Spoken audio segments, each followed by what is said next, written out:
அக்கா வாப்பா. பிளவுஸுக்கு எவ்வளோங்கக்கா? 400 ரூபா. 400 ரூபாய்ங்கக்கா, அதிகமாக தெரியுது.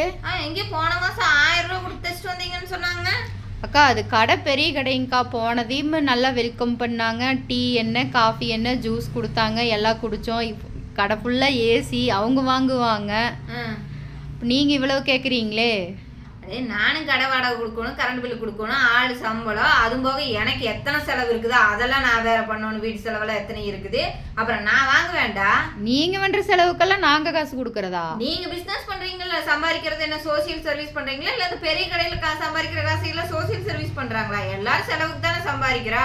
அது என்ன டெய்லர்கிட்ட மட்டும் ஒரு 5 ரூபாய்க்கு நூலை வாங்கிட்டு நீங்க மட்டும் இவ்வளோ காசு வாங்குறீங்க, கார் வாங்குறீங்க, பங்களா வாங்குறீங்க, இதுக்கெல்லாம் நாங்க கொடுக்குற காசுல தான் பண்றீங்களா அப்படின்னு கேட்குறீங்க.